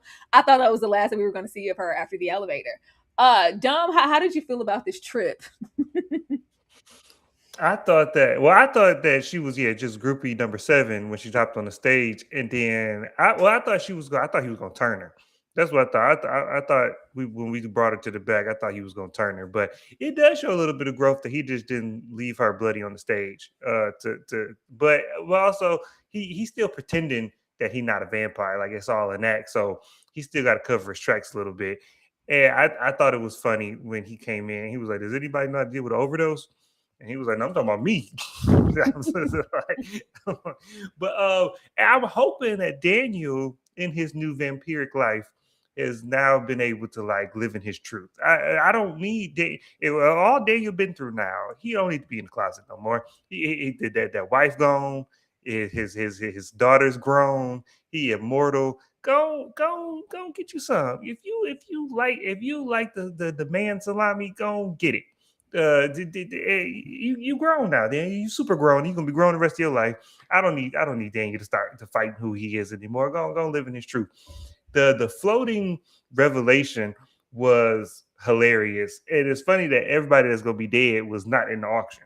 It was like, oh, yo, you gonna die. You're not in the auction. Daniel really gonna die. He wasn't at the auction. And so I felt it was a little foreshadowy, but also it was like, it's not like this was a third party premonition. He was hallucinating. So we can only take it with a grain of salt. And so, but like you said, Tyra, I didn't think that she was like a consequential character. I just thought that she was white lady number 2. And and she was the plot device for this scene. But if she sticks around and becomes like the little funny sidekick who's going to inform on somebody later on, then cool with me. I'm just along for the ride. But ghosts exist in this universe, right? So was it a hallucination or was it a ghost? Well, he's not. I mean, D saw her, and Daniel saw her. So. Oh, I missed that part. That other people. And then we got it on later. I'm looking at this chat, and y'all talking about the kill her tattoo and Bruce. Like I didn't know we were I didn't know we got into Bruce after Claudia's demise. Like Bruce coming? Oh, he better die immediately. If we get to see Bruce get destroyed, I'm all for it. Because any given year, you need to pay for that. You need to pay for what you did, sir, and what you probably did to so many others. If that's how we're gonna connect her, I'm here for it. The way I thought she had her mind, I said, "Girl, you had a good time. Go home." I thought we would go see her again. I'm here for that. I'm absolutely here for it. But actually, I'm going to come to you when we got into like the flashes. First of all, Marius, Mary. I was like, "Is that Michael Jackson?" It looked very Michael Jackson-esque in the flash. I said it looked very, very Michael. But we get a whole lot of flashes when we do finally get that hit of LSD, but we immediately come out of it, and of course we try to actively avoid everything that we just felt and saw. What is the main thing as far as Lestat's history are you most intrigued by to know more? Nikki Mm. Stat. We got to go over there with Nikki. This is like his, well, I don't want to say, well, I guess it is his first most epic love. Like his creator just used him and played with him. His mama played games. Everyone I think who kind of framed him up until Nikki, it was a very traumatic situation. And I feel like Nikki might be the real love story of it all. So I'm really, really curious about that dynamic. There's been so much fan speculation about it on the After Dark show. They say that Nikki is going to be here, and it may be even a big part of the flashbacks of the show that we get. So that's kind of what I'm focused on. I do hope we get back there to his childhood. I hope we see the dynamic and when he had to turn Gabriella and how she transformed after that. I do want to see Magnus and all of those things. I want to see the making of it all. I want to see all the blonde boys. I'm interested to see if they're going to go all the way there. Again, we only have 7 episodes. I really think this should have been at least 8, but probably 10 episodes this season. I think there's a lot to cover, a lot to dive deep in, but I'm most excited about Nikki Stat. Yeah, that 7 episodes really grinds my gears. Like 7? Well, hell, why not 6 if y'all gonna do 7? Like, what is that odd 7? It pisses me off. I'm really intrigued to see Baby Lestat. I want to see Daddy Stat, Mama Stat in the relationship that blossomed as far as who you are, because that sets the tempo for who you became later in your older age. So as much as I'm interested in darling Nikki and everybody else, I want to see little Lestat in a relationship that he has with his parents. Don, what are you most intrigued by in that flashback? Because we saw a lot, but we already know about Louis and well, we know about Louis via Louis and Claudia as well. Yeah, well, 7 is the number of completion. So this is a perfect number for these episodes. But I'm also thinking that 7 is probably going to be good. I'm guessing that we're going to get a lot after this first episode. It's going to be really heavy in the flashbacks, because in modern day, as far as the modern day plot, it's only so far we can go each episode from a timeline perspective. So I'm thinking that we're gonna be heavy in the flashbacks and then sprinkle in the modern day, a la Interview with the Vampire. So I'm thinking that's the way they're gonna go. I'm hoping the era or the area I'm most interested in seeing is Magnus. We didn't been hearing about Magnus forever. I need to see that relationship. I need to see that dynamic, and I want to see the fact that your mother is like you're her son, but you're also her maker. Is a crazy dynamic that I don't know that we've seen in I don't know that I've seen in other vampire stories, that dynamic. And then so how this frames like the formation of Lestat, like from Magnus to his mom to the relationship of how his mom and his relationship develops, all of this putting in the cauldron and mixing up and spitting out this weird chaotic person that we know is what's interesting to me. I don't really care about Nikki. I did this first love, true love thing. We've seen it. It's just the least interesting element to me, because unless there's something that I can't already surmise about what happened, like how deep he was in, it's your first love and then it ended tragically. That to me, that was all I needed to know. So to go in depth in it, I don't need us to spend too much time there unless there's some revelation or some aspect to the story that he's been like misrepresenting, and now it's like, oh, this is what really happened, and like you killed him. You know what I'm saying? Like unless it's something like that, then I don't need to see a Lifetime movie of Lestat and this boy. I don't need to see that. But yeah, the mama and Magnus is what I want to see. I want to see everything. I want to see it all. And I want to see it all way in the past, but I don't mind us spending a little bit more time current day. I'm sure we'll learn some more vampire lore, but I just love getting into Lestat. Like that was the main thing I noticed, like in the promo. I was like, what are all these scars, all this stuff on his chest? It's like, yeah, this isn't something that just appeared there. I already had, damage and inflictions and things on my body that Louis never even mentioned in his book. Like he act like I had a bob. So baby, my hair always touch my shoulders, okay? It was always giving length. When he said something about the handkerchief and that pocket square with Louis' initials on, he said, I was never that damn pressed all about Louis. If you don't get over yourself. But when we get the facts like, the vampire's pee and his immortal erection, I said, this is going to be so good because so much of Louis' story, especially season 1, he was so sad, so displaced, always careworn, always in this gray area of, I don't know where I belong. And he was still trying to hold on to that humanity in season 1. And then season 2, baby, we were holding on to what Armand told us to. So now that we're here and we get to like really get into, well, actually, vampires do this for this reason. On my free time, in my former life, this is what was going on. And this is like, we really get to go on a journey from beginning to end with somebody who's really powerful. And we've seen so much, which is why I wish Armand could get some act right. Cause I feel like his story is hella intriguing, but Armand is trash at the end. So we might not ever get that. But I was here for the elevator and the immortal erections. He said, baby, I don't know what you talking about, Louis, you and all this complex you have about sex. Said the best thing you could ever do is get it in. That's fourth. That's right up there with me bleeding somebody dry and burying a body. Okay, it's a good old time. We love it. It's fun. It's luscious. Like, it's life. It's also escapism because I get to suppress it like I'm doing with these drugs, which would explain why he just didn't know which way was up when Louis ain't want to give him none when they was trying to play house. And he was all down and out all about Claudia. Like, he needs that constant sex, companionship, to be wanted, to be loved. I need all of that. And you're not giving it to me. Yeah, I gotta go over there and go see Antoinette because I don't got time to play with you. I need some head, boy. Come on now. It was a good time. I was here for the elevator. I was here for the sex, and I was here for the psychedelic trip. I was here for everything in the club with him having a good old time. I just thought it was fun, and I can't wait to know more about the vampires outside of PE and immortal erections. Ashley. Yeah, I did not need the copper tone pee and hearing about Russ's pelvic floor. You have a very strong pelvic floor, Russ. You're aiming straight there. And Lestat laughing in people's faces because that's what Lestat's going to do. Now, what I was intrigued by was that immortal dingling. Because really, Lestat, really. But we always knew Lestat was for the streets and he was going to get a cute piece of dingling or a cute piece of cootenanny. One way or the other, Lestat was getting it. And it's fine. Like, the pee was probably my least favorite part of, the whole thing. But hey, if you like it, I love it. But this was the trip of it all. And we had to get here. And I think this is the moment in realization after coming out of there in the elevator smecks.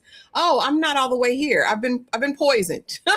So then we start to get into the action. So I appreciated that. But again, I don't know if we'll ever get to see the immortal dingling. We've seen dinglings, in other places, but I don't know if AMC Plus is giving us. No, they're not giving us frontal Sam Reid. I'm just saying, if you're gonna talk about it, be about it. You know what I'm saying? Ashley, please. That's all I have to say about the They're not doing that. This is AMC. This ain't HBO. Dumb. How did you, Dumb, as a brother, how did you feel about the immortal dingling and the vampire pee? Well, I already wanted to be. I already wanted to be a vampire, so this didn't hurt it at all. That was. I mean, it made sense. I was here for it. I was like, I knew Louis was something wrong with you. Let's just know what's up.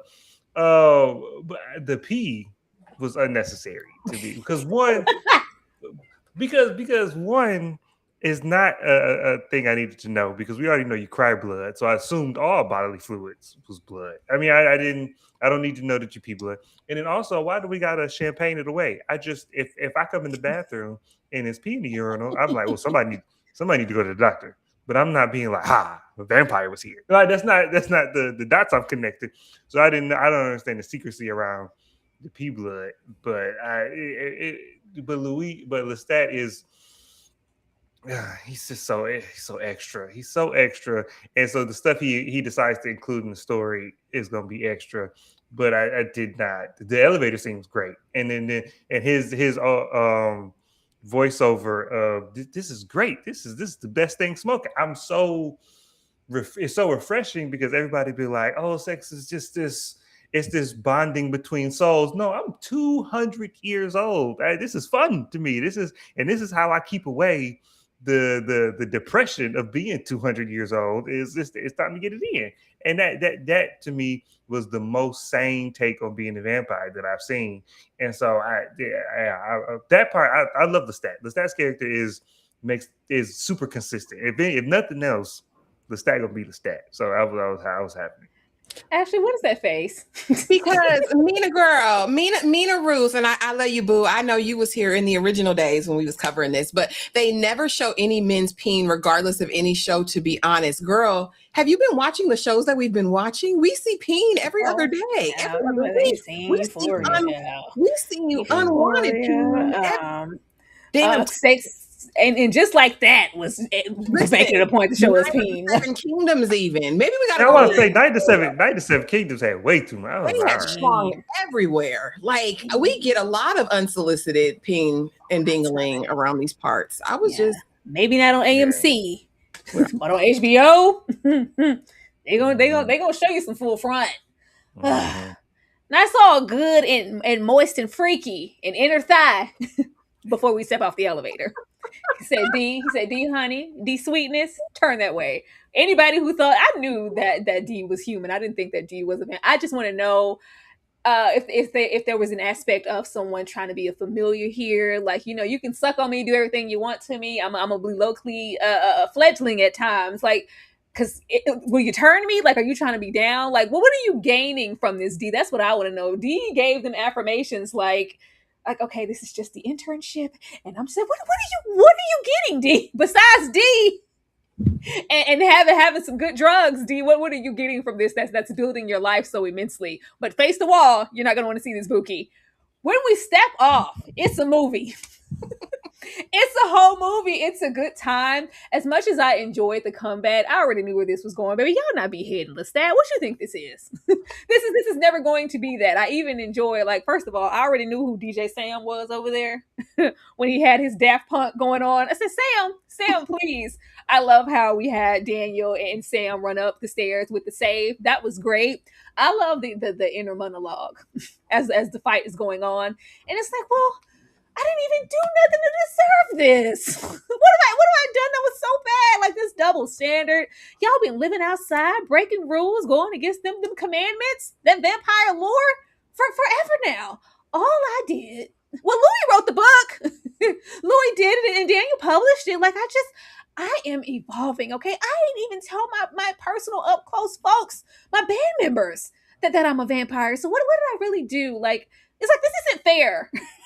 I said Lestat, please. But I get it. It's like, just because I'm the loudest, let's not act like y'all still sticking to those vamp commandments from centuries ago. You guys are not. It's just y'all like to pick and choose where you want to. I'm like, well, Lestat, you are the most brazen, honey. So they are going to roll up.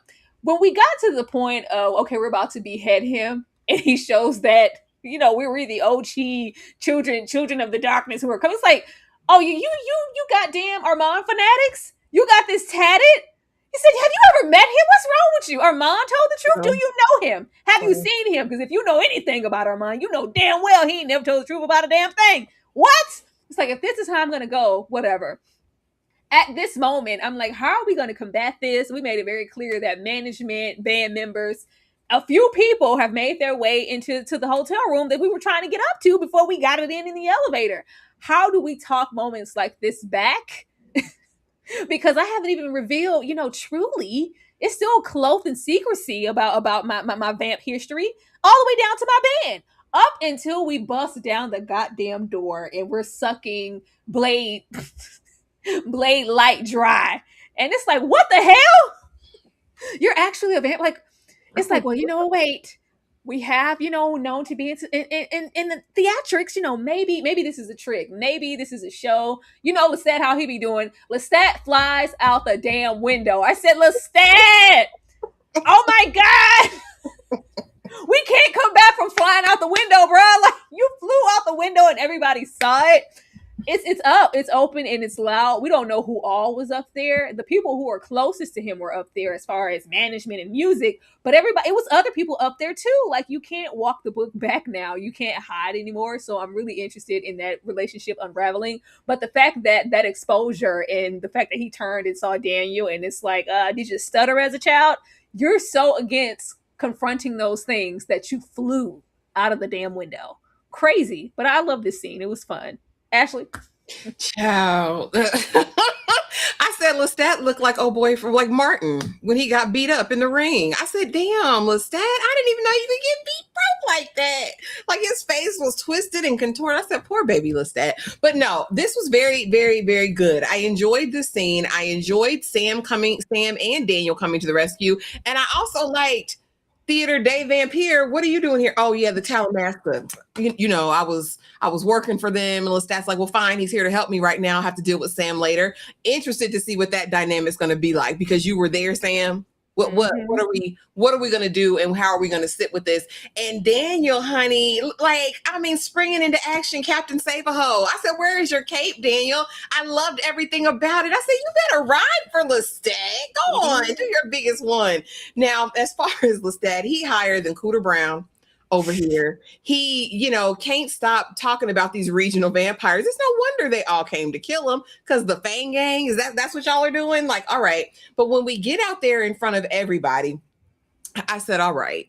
Because they're so conditioned to believe that everything is fake. And I think earlier in the episode, Lestat even says you'd be surprised how quickly the humans, disregarded the vampires. So now it really is this culture of, oh, it was an act. Oh, it was fiction. Oh, it was all this just to sell a book. So their moment of realization was interesting to me at that moment, because again, we had just seen him bleed somebody dry on stage and his fangs come out. But yeah, he removed all doubt when he flew away. And I said, well, is somebody going to glamour their minds? I said, since Armand made Daniel, maybe Daniel got the touch and he can do something with the people. Are they going to remember that he is in fact a real vamp? Or is somebody going to wipe their minds? Is the Talamasca going to come behind and clean this up? But this is a literal mess. And then him looking like a $2 hoe in that motel room. I said, you look bloodied and broken, like you was working the blade in one of them tricks. Tore you up, Lestat. He had on his best shades of blush and bashful, Tyra. He was in that pink number. And I said, look at you, all bloody. He looked good. That corset / shirt blouse was phenomenal. I said, damn, I need that shirt. That shirt is nice. Blood all out on it. But this also was the moment that I knew Dee was on the payroll, because it was really like, I'm doing this for a purpose. My life has meaning. My career will go somewhere. He said, baby, kiss the wall. You don't want to see any of this. Dee said, you're right. Let me go on over here. I love everything about Dee. I want to know more about Dee, though. Hopefully we'll get more about. Dumb. Jesus said, I'm trying to make a living. I'm trying to make a way out of no way. This is what I got to do. That was the best part for me. I never want to hear the word Talamasca again. Now that they didn't make that booty show, and the Talamasca was built up so well. It even made me watch that Raggedy Mayfair show to get up on the Talamasca, and they didn't do anything with it. So I don't want to hear them raggedy. They can just go away. We just forget we ever had them. But this was. I don't think that this is going to break the glass, so to speak, as far as like on the vampire secret, because I think that if somebody was recording, because if it was just word of mouth, if the 12 people in there go tell everybody he flew out the window, nobody's gonna believe you.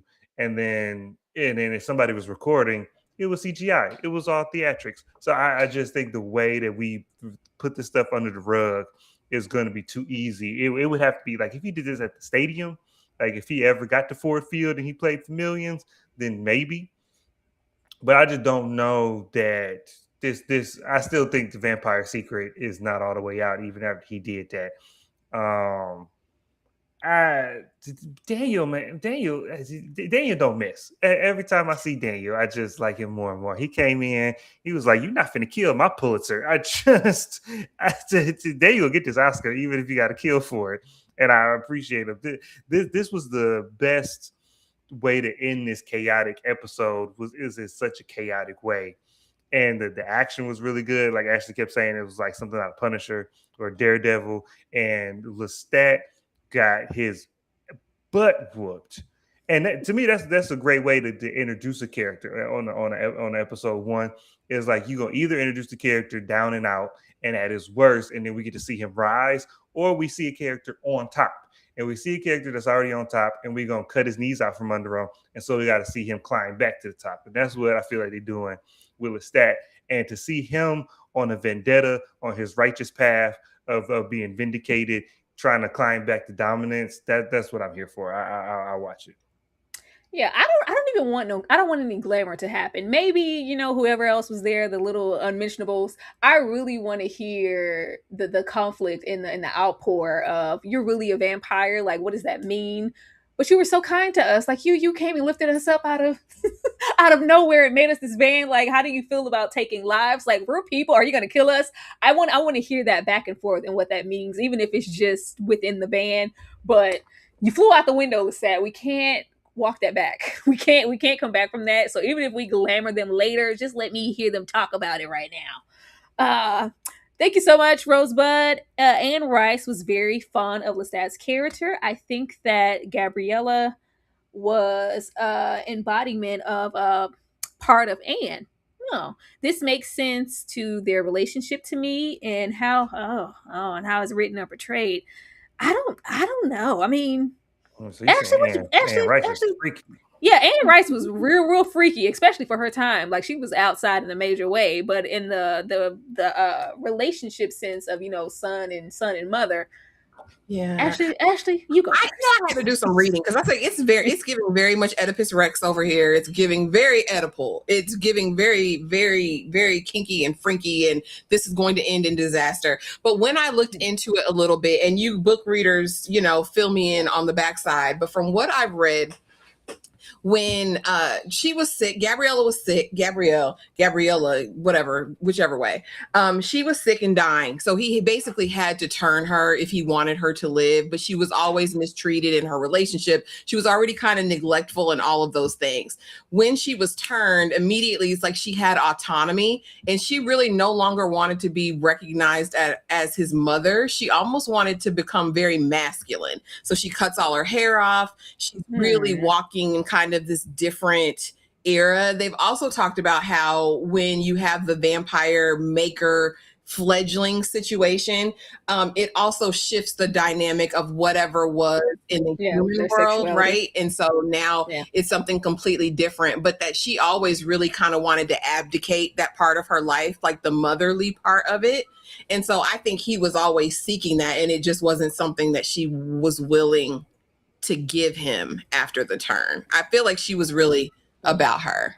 And there was one above that, Tyra, the hype one. Did you see that super chat before Rose's Bud? But that's what I think. I don't know. Dom, Tyra, do y'all have anything to add on that? I don't know, because it's very odd. Like I said, I don't know anything that wasn't already in the movie. So we gonna see. She killing this. She's killing this Bob though. I know that's right. Yeah, I think I got this one from Hype about sending this lead band member back. Okay. Let me see. Yeah, I think I got this one just in case. Thank you so much, Hype Green. Right. We could have, we've sent people away for less, but as we were saying, this is an evolved Lestat, but not so evolved that we don't get drugged out of our mind and fly out of a window and expose ourselves to the public with a small public. I was worried. I was like, you don't pull out this tambourine, it's gonna be a problem. But it was like they made it a point to show us like this is a different Lestat. We're evolved in some ways, but we got a long way to go. But then the Bob popped out.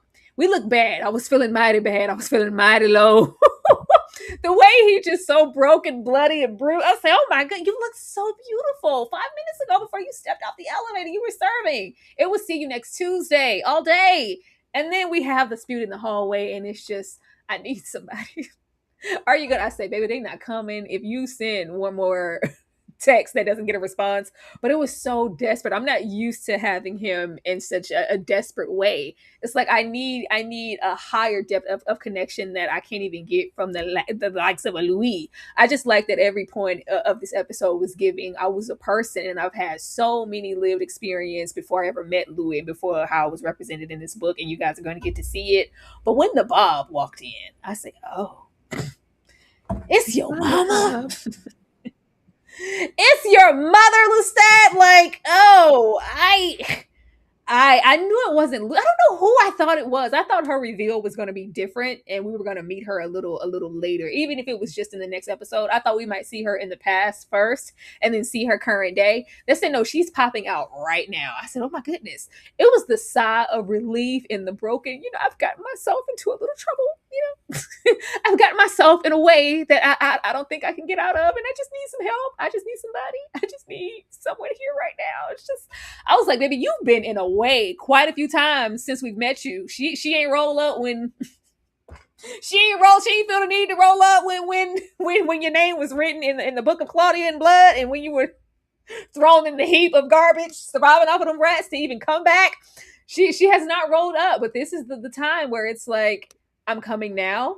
I want to know what happened and the disconnect for her to just be kind of obsolete in his life for however long up until this point. And what does it mean for her to be here now? Like, are we going to have to watch you get it on with your mom, Lestat? And I don't care. I know all about the vampires and, sexuality, the spectrum. It's just all void at that point. Once you're a vamp, you're just, a vamp. That doesn't matter. But this is still your mother. Like, we got to see it. Do we got to see it? Yeah, because I'm not a vampire. I don't know. It's gonna be very interesting. I'm okay. I'm ready, I guess, to see it and watch their relationship unfold and the nuances, if you want to call it that, the gray areas of their dynamic. But I want to know the outpour of like a Daniel or a Louis when it's like, yeah, who the hell is that? Like, what's my mom? That's your mom? Because I doubt that they're gonna understand. Like, but yeah, we don't care about none of that. That's your mother. Please. I feel like it's going to be really, really interesting. But the Bob was giving. I was here for the blunt cut. Yeah, this is sick and twisted and sad. And I think this really frames who Lestat is, because I think he's always been seeking something, right? He's like, even when he meets Louis, will you be my forever companion? Like, you don't know like the depths of my loneliness and how it feels to be alone for all of eternity. And I think it starts here. I think this is the curator of the beginning of his trauma. I can't wait to get into it, but I will say this. Fledgling mother lover is crazy as hell. I said that is one line of dialogue that I've never needed to hear. It's sick and sad. And the fact that he starts stuttering again when she enters his presence, I said, okay, let's go back here to childhood trauma, Lestat, because what did she do to you? Did she lock you outside the house? Like what happened? And now we're having to see it play out. And for him to feel like this is the only person that I can call out to, who literally waited till you were knocking on death's door, the worst possible time to come in and save the day. I can see by the look in her eyes, she's going to be crazy as hell. I don't want another C Bob around here, Tyra. I don't need another C Bob. All right. That's the thing. I'm like, she's trash. I'm like, are we going to have moments of the boys are back in town having to save you and uplift you from your own mother? Because she's diabolical. We already know she's terrible. When that stutter, I say, oh, you regressed immediately in her presence. What did she do to you? But the fact that she did whatever to you, and you still felt the need to have like a connection. Like it's so bad. It's so bad. I'm like, oh, ain't nobody ever loved you, sweetheart. And it just took me back to that moment where he was discussing his family in that first season. And when I think, was it Paul? I don't know, someone asked him about his mother and his father, and he just turned up. Like, he was so angry just at the aspect of somebody mentioning them. But you call to her of all people. This is desperate. I don't want to see this, Lestat. We're going to have to take this heifer somewhere, but not here. Dom? One, they need not show me any. I don't want to see a scene like the elevator with his mom. Just show the after. Just show her in the bed smoking a cigarette, and let me just know what happened. The afterglow. Yeah, I don't need to see it. When he started stuttering when she walked in, I was like, oh, that's why you couldn't answer Daniel. Because no, you didn't stutter as a child. You stuttered whenever you in her presence. You still stuttering. So that to me, that was a great answer to the question Daniel had been asking all episode. So I really like that. When she shows up and we see this lady, I don't. I'm curious to see how the relationship in the beginning, like you said, what did she do to him? How bad were you seeking her approval? How did the dad play into this? And because I'm like, did she protect you from the dad? Were you always seeking her approval? Like, what's going on? And I feel like that she ain't changed. Like whatever manipulative uh taskmaster that she is now, she was probably there then.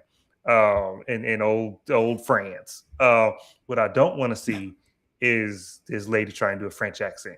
Um, I don't need her when we do these flashbacks to have to mangle a French accent. I'm like, we don't need to see that. I mean, maybe she's a good actress and she can do it. I doubt it. So, but we'll see. Mama Gabriella is. I don't be one. I just don't want to see that much. Isn't she European anyway? Is she? Is she? No, she's just right. like She's not. Never mind. I had to pull it up. No, she's not. She's from North Carolina. I don't know. I'm just hoping that it was just the dad that was terrible to him and she wasn't a culprit too. Because the fact that she could be that and you were so desperate that you still turned her and wanted her to live anyway, it's a sad life. Like, did you not know any joy, my boy? None, baby. Before darling Nikki, did you not meet anybody? Like, and then, we ain't even went over there with Magnus in the mystery.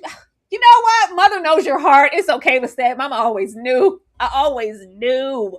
Oh, it's gonna be a sad affair, but hopefully we grow in these episodes from it. Ashley, predictions for Yeah, I don't know. I know next time I see double caked up D in a shower that she better have soap and a washcloth, though. That really is the thing that pissed me off this episode, because there's no way that you are up there just fully double caked up, water sliding, and I don't see no soap. I don't see no bubble. I don't see not a zestfully clean Tyra. I don't see Lever 2000. I don't see Dove. I don't Lever 2000, Ashley. There. I don't see anything bubbling up and tuppling. I don't see an African net. I don't see a loofah. I don't see a washcloth. I'm aggravated. Okay, so if I see her in the tub again next week, I know she better have soap. As far as episode 2 predictions, girl, take me back. Take me on back to the original days. Take me back to your childhood. They probably won't do that. What I'm really hoping for, and this is my only hope for episode 2, is that we do get to see Claudia. Is that we get to see Claudia in her ghost form, tormenting all the peoples. That's what I need in episode 2. Y'all don't have no time to waste. You have 30 minutes. You want to be cute and give us these 7 episodes. I want to be in the past, getting into little Lestat immediately. I want to see Mama Gabriella immediately. I want to see his dad being an asshole immediately. I want to see Magnus immediately. We ain't even got over there with Akasha. We don't have time. Like, do not play. I don't think we are fortunate enough to spend the next episode in current day in 2025. Whatever we're doing, we can get to it later. I feel like it makes more sense in a storytelling way to go back to this day or whatever's currently happening towards the end. We can maybe have a little bit of the episode be the aftermath of, we watched you fly out the window, right? What does that mean? How does that look? But then let's get into, Mama, now that you're here, it's like, oh, you're still that same little shriveling nothing of a kid that I left those centuries ago. And we go back to them centuries. That's what I want to see. Don't make us wait on that, because just don't play in my face, show. I love you, but I'll talk about you. I'll talk about you real bad. Don't do that. Dom, any predictions for episode 2? And it was a wash up, Ashley. The D was just washing off the. You don't. D do a lot. D do a whole lot to just be. We was over there with Daniel. Hey, Poppy. It was cocaina. It seemed like at any given moment, let's roll up and get a piece of that. You need to use soap. No. Every time. On the bus, the shower on the bus is crazy. Just in the middle of the bus. But no, predictions for next week. 30 minutes is too much, Tyra. I won't, because these episodes are an hour. I need 10 minutes in the beginning and 10 minutes at the end of present day to show us where we at. I need traditional interview of the vampire style where we're going to bookend in present day because we're telling a story. And then everything else is in the past. I want to go, it's time because you didn't ended the episode on Gabriella. So now you got to tell me about Gabriella. So I need the episode to start with them in that raggedy hotel room in Detroit, and then we go back to whatever century France, and we tell the story in France, and we go back to the mom and dad in France, and we tell that story, and then we come back to present day to lead us into the episode 3. That's how I need this episode to go. We can meet Claudia down the road. We can deal with the aftermath of him flying out the window in a news article, or just have the TV on in the background to tell us what happened. I like you said, we got 7 episodes. I need some lore. I need some backstory. I need some expansion of these characters, and that's what I need. We don't need to spend a whole bunch of time in 2025 Detroit. We don't need to spend all that time.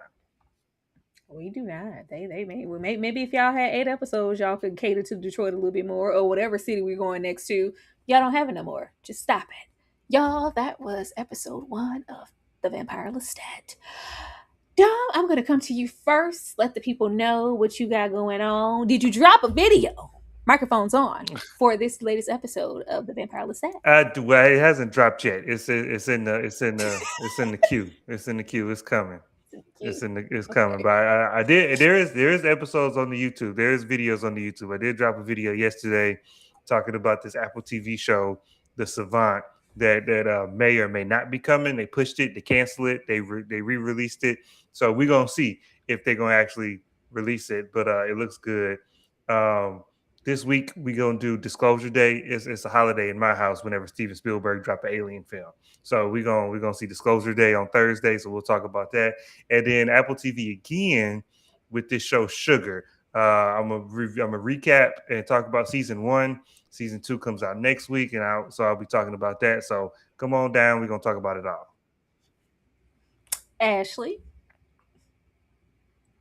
Muted. I'm coming. I be trying to, save it on the back end. But y'all, please run up the Vampire Lestat upload. That was a fun video to do. But also be on the lookout tomorrow. I will be dropping the first in my new series. Sorry, I'm late. I'm going to be talking about 90210 season 1, Beverly Hills 90210, the OG series. So buckle up for that. It's going to be fun. Don't forget, I think we'll have From this week. I think we have Raising Canaan that's coming this week, and then we'll have Cape Fear as well, episode 3 that we'll be talking about. So be on the lookout for all of those uploads and the live discussions. Y'all heard what the woman said. Now look at here. Y'all already know that there is a quote as far as what these videos need to be to continue. I would hate to just reduce Lestat to a lie, but I'll do it. If the video's not getting engagement, Tyra is not going to talk about it. Yes, I did speak on myself in third person, but I'm not going to do it. I'm not going to do it. Be sure to run to share that upload. If it reaches 5K by next time, I'll be sure to try to go and talk about the next episode, but it has to perform to get that upload, energy from me. That's just how it has to be. So I would appreciate you guys supporting that. Hey, TP Bookie, why you just popping in with some hearts? I need you to be, I've been meaning to talk to you, TP, about you being more active in the chat. Okay? I need to see that you love us throughout the chat, not just when you drop your hearts on the end and your fire emojis to let us know that you was listening. How I'ma love on you and I don't know you here. Thank you. But be sure to run up those uploads. We will most definitely appreciate that. We will see you guys next time with episode 2. Y'all have a good night. Not Andrea and that heating up. Andrew gonna say something heating up every single time.